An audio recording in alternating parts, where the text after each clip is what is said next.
The deep meaning of yin and yang. Yin और yang का concept Taoist philosophy के basis को form करता है और ये आपको हर जगह देखने को मिलेगा जहाँ पर भी सोसाइटी में बैलेंस और इनर पीस की बात होती है। लेकिन यिन और यांग का डीप मीनिंग इतना छोटा नहीं है बल्कि बहुत डीप है। जब हमें इस मिस्टीरियस फिलॉसफी का मीनिंग रियल में समझ आता है, ये हमारा पर्सपेक्टिव हमेशा के लिए चेंज कर देता है। आइए इस वीडियो में यिन और यांग का डीप मीनिंग समझने की कोशिश करते हैं। यिन और यांग का जो आइडिया है वो एक पैराडॉक्सिकल आइडिया है। इसमें ब्लैक और वाइट दो अपोजिट फोर्सेस को शो करते हैं, लेकिन ये फोर्सेस एक दूसरे के कॉम्प्लीमेंट्री भी हैं। इस constant mutual attraction and repulsion की वजह से कांस्टेंट चेंज वाली सिचुएशन क्रिएट होती है। For example, life and death, winter and summer और मैटर एंड एम्प्टीनेस, ये सब यिन और यांग की मैनिफेस्टेशंस ही है। यिन यांग का ट्रांसलेशन होगा डार्क लाइट, नेगेटिव पॉजिटिव, और कई बार इसे मैस्कुलिन फेमिनिन से भी रेफर किया जाता है। स्पेशली चाइनीज़ एंशिएंट बुक ताओ ते चिंग जो लाओजू ने लिखी थी, उसमें लाओजू बात कर रहे हैं फेमिनिन की, जो है द ग्रेट मदर, जो एक मिस्टीरियस, रिसेप्टिव और पैसिव फोर्स है और उसे ब्लैक कलर से रिप्रेजेंट किया गया है। वहीं दूसरी तरफ मस्कुलिन साइड है जो एक प्रोमिनेंट और एक्टिव फोर्स है और उसे वाइट कलर से रिप्रेजेंट किया गया है। Now please don't be sexist while understanding the meaning of this. ये बस एक कॉइन के दो साइड्स हैं और एक कॉइन को डिस्क्राइब किया गया है फेमिनिन बोलकर और दूसरे को मस्कुलिन बोलकर, क्योंकि कॉइन की दोनों साइड्स की तरह ही मेल और फीमेल होते तो एक जैसे ही हैं, लेकिन फिर भी इनमें बहुत डिफरेंसेस होते हैं। मैन और विमेन दोनों में ही यिन और यांग की कैरेक्टरिस्टिक्स होती हैं और ये बात फेमस स्विस साइकोलॉजिस्ट कार्ल जंग ने भी कही है।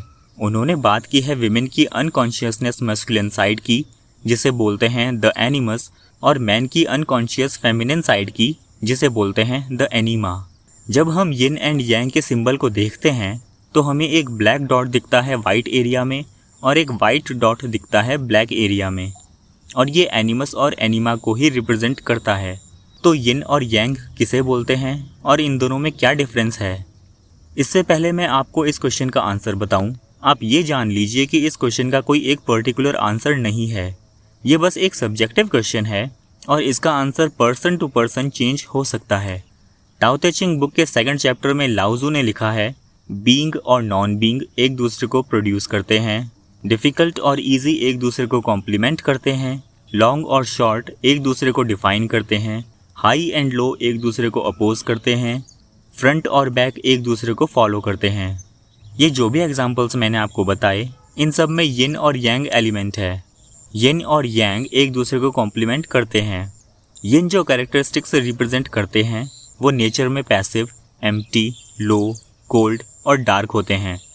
पैसिविटी और एम्प्टीनेस से हमें लगता है कि इनमें बहुत कम वैल्यू है, लेकिन एक्चुअल में इनमें बहुत पावर है और हम इसकी बात आगे वीडियो में करेंगे।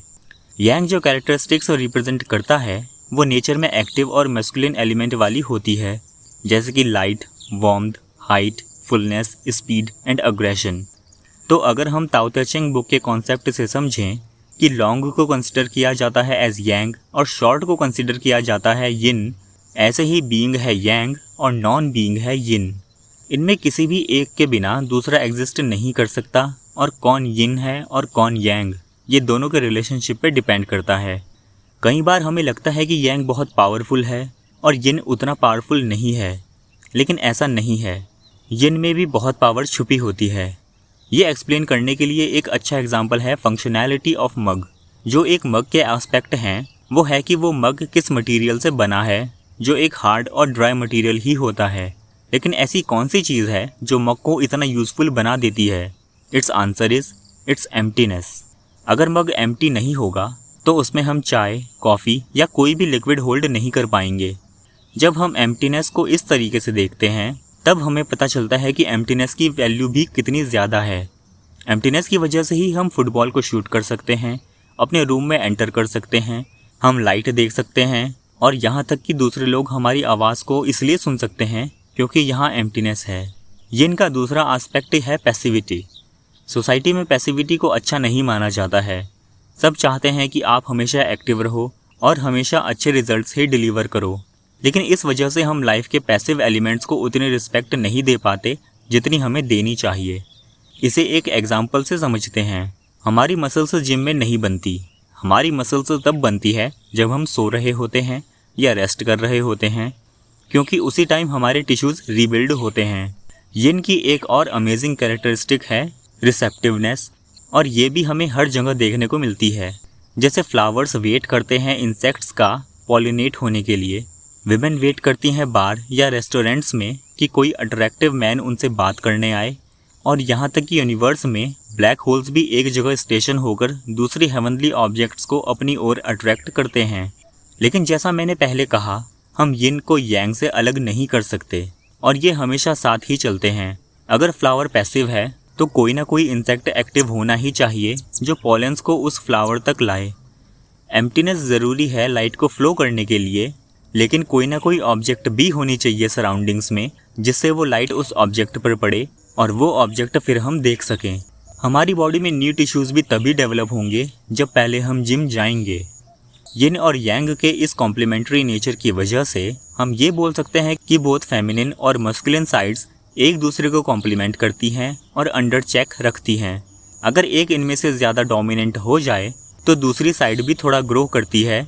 इसका सबसे क्लियर एग्जाम्पल है पॉलिटिक्स, जहाँ पर एक लेफ्ट विंग होता है और एक राइट विंग, एक कंजर्वेटिव तो दूसरे लिबरल। लाओजू कहते हैं कि कोई एक मूवमेंट तब तक एग्जिस्ट नहीं करती जब तक उसके अपोजिट में कोई दूसरी मूवमेंट ना हो। अगर आपको प्यार चाहिए तो पहले आपको प्यार देना होगा। लेकिन यिन और यांग की पावर को हम अपनी लाइफ में कैसे यूज़ कर सकते हैं? The answer is by non doing and effortless action, जिसे ताओइस्ट वू वी भी बोलते हैं। अगर आप वू वी के कॉन्सेप्ट को समझना चाहते हैं तो उस वीडियो का लिंक मैंने कार्ड्स में और डिस्क्रिप्शन बॉक्स में भी दे दिया है, so please go and check out that video. आज के इस वीडियो में इतना ही। आई होप ये वीडियो आपको अच्छा लगा होगा। अगर आपने अभी तक इस चैनल को सब्सक्राइब नहीं किया है तो प्लीज़ इस चैनल को सब्सक्राइब कीजिए। Thank you for watching the video and I'll see you in the next one. Goodbye, live happily.